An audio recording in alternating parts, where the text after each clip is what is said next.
네, 사랑하는 성도 여러분, 지난 한 주 동안에 평안하셨습니까? 네. 사랑하는 성도 여러분, 삶의 천지는 변화가 일어나지요, 바뀝니다. 먼 높은 고지의 그 산은 아직도 눈으로 덮여 있겠지만 산 아래 이 동네 그리고 이 땅에는 이미 봄 기운이 완연해서 화사한 꽃들이 피었다가 지고 또 새순이 어느덧 또 성장해서 제법 연초록의 잎을 드러내고 있습니다. 겨우내 얼었던 땅도 빙판진 밝은 면이 아니라 보이지 않는 그 밑장부터 녹아 흘러 내려가는 것을 느낄 수가 있습니다. 우리 삶도 지나간 삶의 힘든 순간이 지금 우리가 겪고 있고 또 의연하게 버티는 분들도 계시겠지만 삶의 한복판 속에 있을지라도 나도 모르는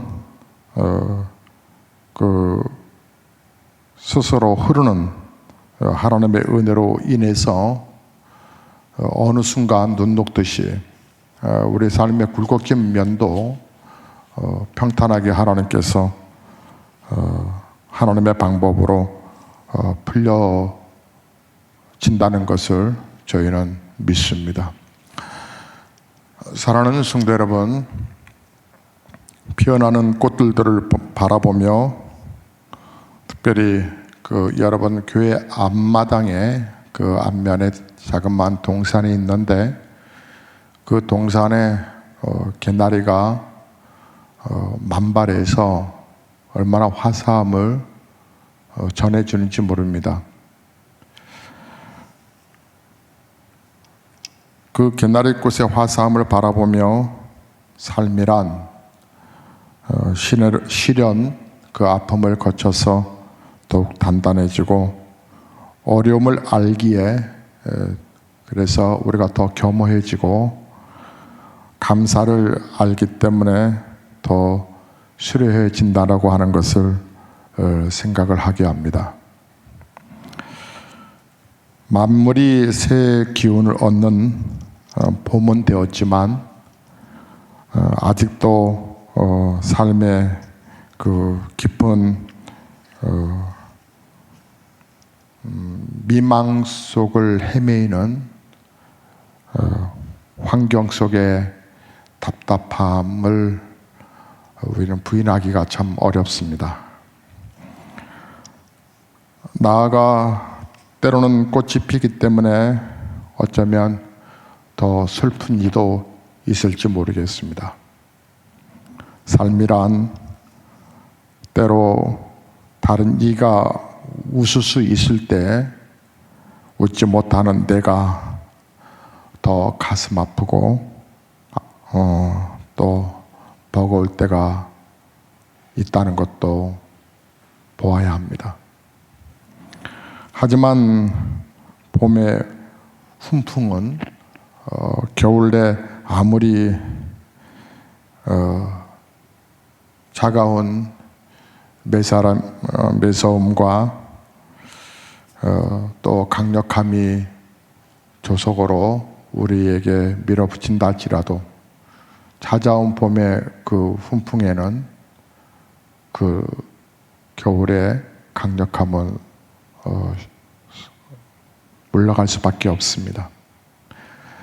그렇듯 우리의 삶에 정말 생전 경험해 보지 못할 인터넷 생중계 예배를 7주차 인도하는 목사의 마음의 한구석에 답답함과 안타까움 역시도 주님께서 새롭게 하시는 훈풍이라는 생각을 해보면서 조연히 기다리며, 코로나 초기 때에는 목사가 그림 그리다가 끄적끄적 하기도 하고, 또 한 2주간은 또 글을 쓴다고 끄적끄적 하다가, 그러다가 최근에는 우리 전학인 지사님, 우리 따님이 아주 이쁜 카페를 시작하게 됐는데, 거기에 관심을 갖고 주의 사랑을 전했던 시간들이었습니다. 생각보다 코로나19의 이 부분들이 점점 더 길어져 가고 있지만 희망은 보이는 듯 여러 소식들이 들려옵니다. 대형 교회들은 다음 주일부터 예배를 시작하려고 하는 준비들을 하고 있고, 그러나 우리 교회는 일전에 말씀드린 것처럼 아이들 온라인 개학 말고 실제 학교에 그 개학이 되는 날, 그 주일에 예배를 드린다고 말씀을 드렸습니다. 저는 수많은 병을 다 치루었던 경험이 있었던지라 아픈 사람들의 그 고통을 처절하게 잘 압니다. 지난 목요일에도 우리 지체 한 분이 수술을 했고, 또 이번 주간에도 한 분의 또 성도가 수술에 들어갑니다. 크고 작은 우리 성도들의 여러 아픔에 또 질병의 소식을 들려올 때면 참 마음이 아련합니다. 그리고 군대를 내보낸 부모들, 또 가족들, 할머니의 심정까지도 기억합니다. 그래서 군에 있는 자녀들, 군대 간 자녀들 손발 하나, 손톱 하나 다치지 않기를 기도하고, 또 해외에 흩어져 있는 가족들을 향해서도 기도를 합니다. 그러한 목사가 성도들 교회 안에서 혹이라도 코로나19의 전염병이 또 전이되거나 또 전파가 되어서 사회적으로 교회가 그 어떤 눈총을 받는다는 그것이 문제가 아니고, 우리 성도들이 아파한다라고 하는 그 사실을 저는 수긍하기가 쉽지 않습니다. 그래서 조금 답답하긴 해도 어차피 불어오는 봄바람의 훈풍은 이 거친 그리고 매서운 추위를 동장군을 물러가게 하듯 분명히 교회가 다시 연합해서 모일 수 있는 날이 온다라고 하는 확신이 있기 때문에 거룩한 침묵 속에 기다리고 있는 것뿐입니다. 다음 주라도 좋은 소식이 들려오면 다음 주 우리 예배 성찬 예배를 먼저 드리면서 성찬으로 다 함께 우리 연합된 진정한 부활절의 그 기쁨에 주께 떡도 하고 예배를 드릴 것입니다.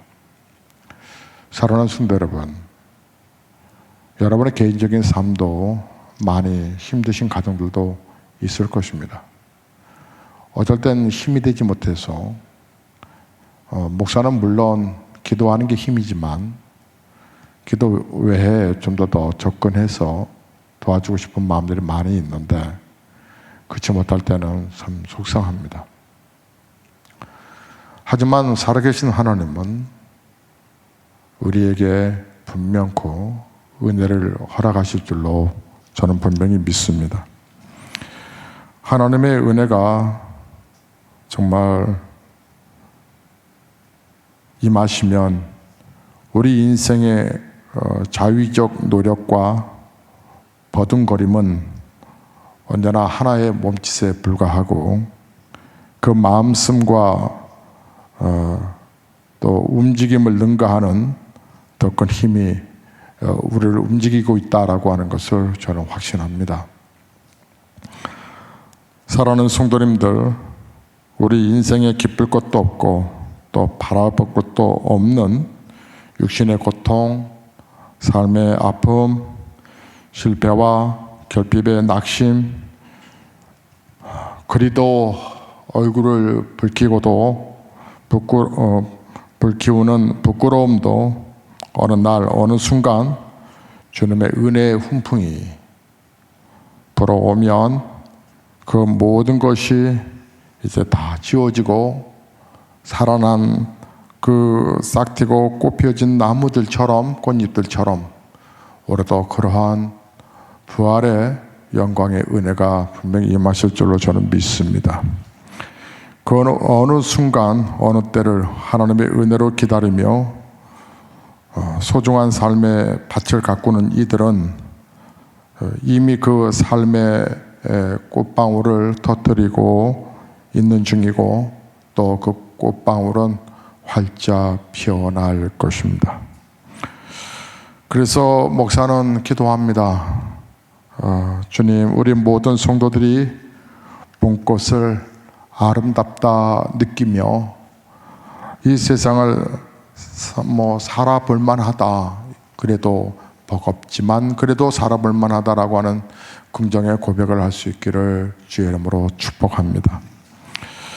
부활절의 이 기쁨은 한 주간의 부활절로 끝나는 것이 저는 못내 아쉽습니다. 사순절은 우리 예수님 십자가 지시기 40일 동안 지키는 절기고 그리고 고난주간 또한 그렇게 지켜가면서 이제 부활절을 한번 딱 부활하셨는데 그거로 끝나는 것이 너무 못내 아쉽습니다.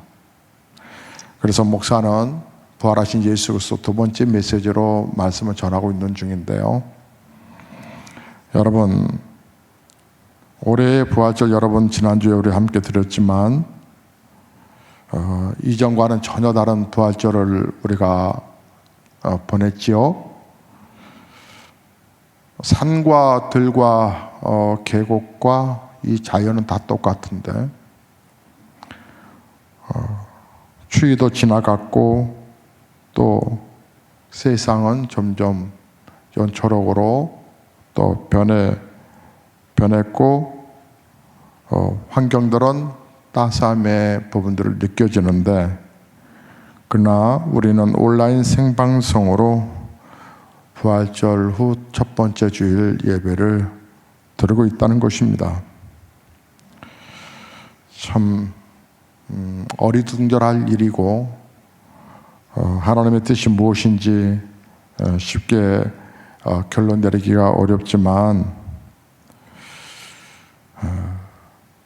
2020년도에 부활절을 보낸 저와 여러분은 잊지 못할 하나의 참 에피소드 같은 일들이 될 것인데요.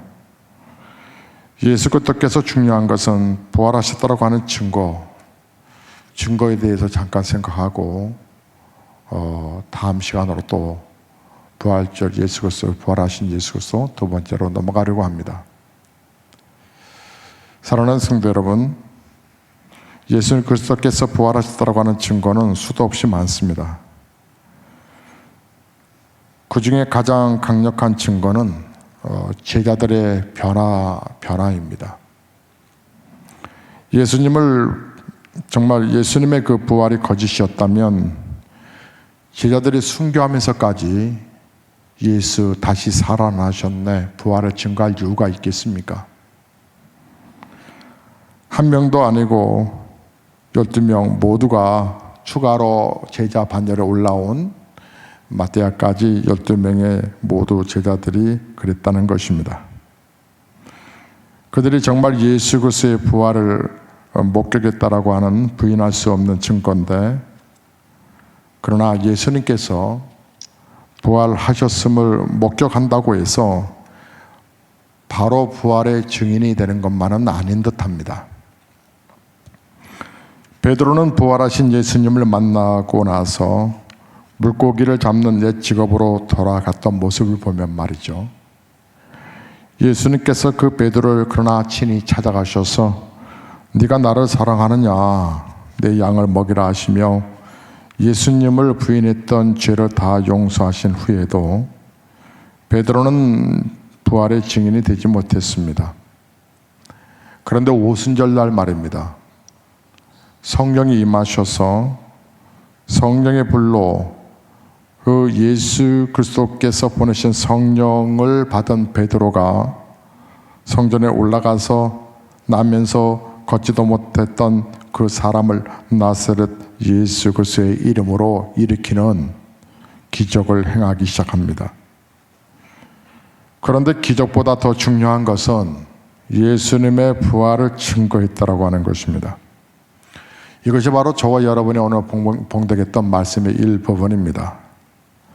15절에 하나님이 죽은 자 가운데서 그를 살리셨으니 우리가 이 일의 증인이라고요. 베드로가 이처럼 공개적으로 예수님이 부활하셨다고 증언한 것에 이 주목하는 이유는 그가 죽음을 각오하는 그런 삶을 살기 시작했다라고 하는 초점입니다. 예수님을 십자가에 못 박았던 당시 대제사장과 빌라도, 가야바, 바리새인들은 예수님의 부활을 증거하는 사람들을 모조리 죽이려고 했습니다. 예수님의 부활이 사실이라면 자신들이 메시아를 죽인 것이 되기 때문에 그렇다는 것이죠. 그러므로 베드로가 예수님이 부활하셨다고 하는 것을 증언하는 것은 죽음도 두렵지 않았다라고 하는 것입니다. 성령이 임하지 않고는 결코 일어날 수 없는 일이었습니다. 성령을 받기 전 베드로는 예수님을 안다는 것이 성령을 받기 전에는 상당히 두려웠던 일이었습니다. 그래서 피했던 사람이죠. 지금은 예수님을 부활한다고 하면서 내가 목숨을 순교를 할 수 있다라고 하는 믿음으로 확 바뀌어버렸다라고 하는 사실입니다. 그러나 세상은 핍박보다 더 무서운 여러분 무관심으로 다가오고 있습니다. 신문을 여러분 또 인터넷 뉴스를 한번 보십시오. 방송을 보십시오. 어디에도 부활하신 예수님에 대해서 특별한 뉴스가 있습니까? 부활절 행사 치렀다 이렇게 딱 지나가지. 죽었던 사람이 부활했다라고 하는 것은 인류 최대의 뉴스가 아니겠습니까? 그러나 세상은 이후 관심이 없습니다. 너희들끼리 믿는 짓이야. 성탄절은 세상도 떠들썩합니다. 그러나 부활절에 관해서는 세상이 조용합니다. 안 믿는다는 거죠. 우리가 부활절 예배를 모여서 우리가 부활절 예배를 통하여서 각 교회들이 다 전전긍긍하며 모일까봐 사회적으로 이것이 또 코로나가 전염될까봐 아주 촉각을 두어서 교회를 이상하게 자꾸 전염단지, 그러니까 전염병을 옮기는 그런 센터로 밀어가려고 합니다. 지난 15일 날 국회의원 제21대 총선이 있었습니다. 어떠셨어요? 여러분이 선택한 분이 뽑히셨나요? 헌정사상 최대의 거대 공룡 여당으로 만들어졌답니다.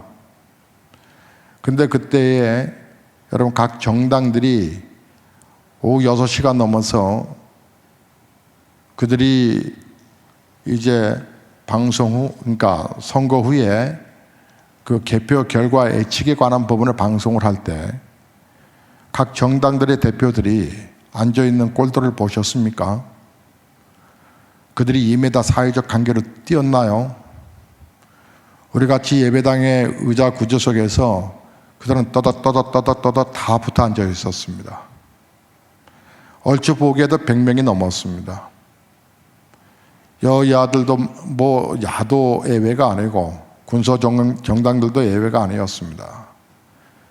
그리고 이제 당선자가 확정됐을 때 그들은 바짝 다 달라붙어서 마스크도 다 벗고 있었습니다. 환호하는 그들의 모습 영상으로 보셨나요? 별짓 뜻을 다 한다. 사회적 거리 두자고 하면서 교회는 이러면 안 된다라고 하면서 했던 그들은 이기 집단으로 모여서 마스크 하나 제대로 사용하지도 않냐고 축하하고 막 환호성을 지르며 침들이 튀는 그 가운데서 있는 그 꼴들을 보셨습니까? 어찌 왜 교회만 모의적인 부분들을 그렇게 하는지. 물론 저는 차원이 좀 다릅니다. 그 차원보다도 전염병이니까 스스로 조심하자라고 하는 개념 때문에 너희들이 공개적인 예배를 드리라 해도 우리는 전염병 정법이 완전히 종식될 때까지는 거리를 둘 거다. 왜? 우리 성도들이니까. 어쨌든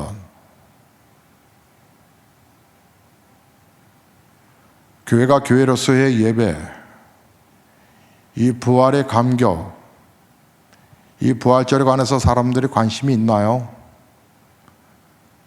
그 정치보다도 관심을 갖지 않는 것이 부활절인데 더 안타까운 것은 우리 성도들의 모습들입니다. 여러분은 부활절에 대한 감격이 어떠신가요? 부활절에 감격이 있으신지요? 사랑하는 성도 여러분, 예수님의 부활은 그렇다고 해서 우리가 순교하면서 예수 믿을 이유는 전혀 없지만 베드로가 변화됐다라고 하는 것은 정말 예수님이 부활했다라고 하는 것을 성경을 통해서 믿어졌다는 사실이죠. 세상에는 관심이 전혀 없습니다. 정말 죽었던 사람이 부활했다라고 하는 것처럼 인류 최대의 뉴스가 아닐 텐데, 그러나 세상은 아무 관심이 없다는 것이 오히려 부활절 예배가 어떤 이슈가 되고 어떤 모임의 시발점이 될까봐 이 사회에는 그런 식으로 바라볼 뿐 부활에 대한 감동은 없습니다. 예수님의 부활은 세상을 뒤집어 놓은 사건입니다. 그러나 교인들만의 잔치가 되어버렸습니다.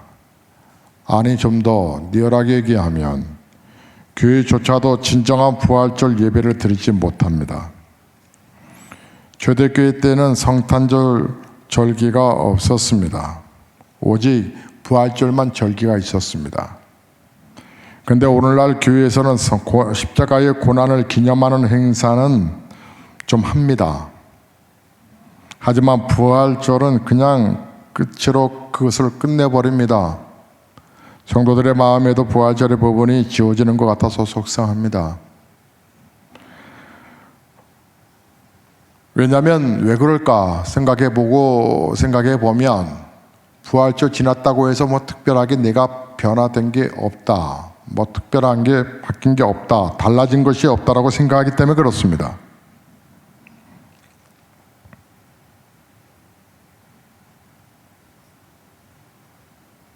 여러분은 예수님을 믿는데 특별한 변화를 느끼십니까? 아니면 못 느끼십니까? 여러분, 기독교가 하나의 여러분의 종교의 하나의 개체입니까? 아니면 살아계신 하나님과의 관계 속에서 정말 믿어질 수밖에 없는 초자연적인 종교 속에 여러분이 신앙생활을 하고 있다라고 하는 생각을 갖고 계십니까? 지금 하나님은 우리에게 말씀하시기를 부활의 증인이 필요하다라고 말을 합니다. 그저 부활절에 계란 하나 나누는 정도가 아니라 부활의 예수님이 성령으로 자기 안에 임하셨다라고 하는 믿는 사람이 부활절의 증인인데, 그런 사람을 우리 예수님께서 찾아 나서고 계십니다. 여러분은 부활절의 증인이십니까? 주 60년경 로마의 초대교회 시절 그리스도인들은 폭군 네로 황제의 무서운 박해를 피해서 카타콤이라고 하는 그런 지하 무덤에 모여서 그들은 300년간을 살았습니다. 그들은 사실 죽은 것과 같은 사람들이었습니다. 두더지처럼 밤에서야 기어나와 조금 바깥 공기 쐬고 다시 들어가고. 그런데 그들은 결국 로마를 복음화시켰습니다. 초대교회 성도들은 로마의 화려함과 카타콤 둘 중 어디를 택하겠느냐라고 물었을 때 부활 없는 화려함보다는 부활과 함께하는 어둠을 택했다는 것이죠. 이것이 진정한 부활의 역사입니다. 초대교회 성도들이 어떻게 이런 일을 선택할 수 있었을까? 부활의 주님이 함께 하셨기 때문에 그렇습니다. 세상은 여전히 병들고 부패하고 죽음이 가득합니다. 역사는 고통과 혼돈과 두려움으로 가득합니다. 구원받지 못한 사람들이 넘쳐나고 있습니다. 그러므로 지금 온 세상에 십자가의 예수님의 정말 부활을 증거하는 사람들이 필요한 즈음입니다. 그런데 안타깝게도 성도들이 잠들어 있습니다. 부활의 감격도 없습니다. 부활의 영적인 하나님의 은혜가 점점 시들어져 가고 있습니다. 한국교회 목사들과 성도들은 지금 극심한 영적, 도덕적 무기력에 시달리고 있습니다. 예수님의 부활을 믿는다고 하면서 말입니다. 그들이 성경을 몰라서 그럴까요? 어느 목사님께서 이런 말씀하셨습니다. 나는 교인들에게 변화하세요라고 말할 자신이 없습니다. 50년간 예수를 믿었고 20년간 목회한 나도 안 변하는데 어떻게 교인들 변화하라고 말할 수 있겠습니까? 후배 말에 생각을 하게 됐습니다. 어느 목사님이 눈이 많이 내린 겨울 등산을 하는데 한 나무의 가지가 눈에 너무 많이 쌓여서 찢어진 채, 이 가지가 찢어진 채 겨우 붙어 있는데 그렇게 나무의 모습이 처량하더랍니다. 애처롭게 바라보다가 에이구 소나무야 네가 죽지 못해 사는구나. 그런데 그것이 자신이 목회하는 교인들의 모습처럼 보이더랍니다. 그때 겨우 나무에 붙어있는 찢어진 나무까지 말입니다. 사랑하는 성도 여러분, 여러분은 어떠십니까? 여러분, 우리가 그렇게 피상적인 신자가 돼야 되겠습니까? 주님은 부활하셨는데 역동적으로 우리가 살아갈 수 없을까요? 역동적인 믿음 말입니다. 부활하신 예수 그리스도를 대해서 여러분은 어떻게 맞이하고 계십니까? 우리가 고난 가운데서도 그래도 주님의 이름을 부르며 감사하는 이유는 부활하신 주님이 훈풍으로 봄의 바람으로 얼음을 녹이고 산을 녹이고 땅을 풀어줘 모든 식물들이 살아나게 하듯 성령의 역사가 우리 안에 흐른다라고 하는 확신과 믿음을 갖기 때문에 오늘도 우리는 기도의 자리에 서야 되는 거 아니겠습니까? 사랑하는 성도 여러분, 삶이 아무리 버거워도 예수 그리스도밖에 없습니다. 저는 우리 보배로운 예수교회 가족들이 예수님을 정말 진실하게 잘 믿기를 원합니다. 저에게 아들, 딸, 세 아이들이 있습니다. 이들 또한 정말 예수님을 잘 믿는 자녀들이 되기를 저는 늘 기도 시간마다 빼놓지 않고 기도합니다. 그것이 우리 아이들의 큰 인생의 축복이 되기 때문에 그렇습니다. 그렇듯 여러분도 정말 예수 그리스도 정말 잘 믿으셔야 됩니다. 예수 잘 믿으셔서 여러분의 삶의 모습으로 주변이 감동을 받고 세상이 바뀌어가고 비록 세상은 거칠게 우리를 계속 도전한다 할지라도 바보같이 쓰러지는 것 같아도 예수의 부활의 심정을 가지고 사랑하며 존경하며 살아가는 저와 여러분의 모습 속에 하나님의 영광이 드러날 줄로 믿습니다. 이제 또 한 주간도 여러분 믿음으로 사시고 다시 교회에서 만나게 될 때 방학을 마치고 개학을 하는 아이들의 모습 속에 성장한 모습이 있듯 저와 여러분도 성숙하고 성장된 모습으로 다시 만나기를 주의 이름으로 축복합니다. 찬송하시죠.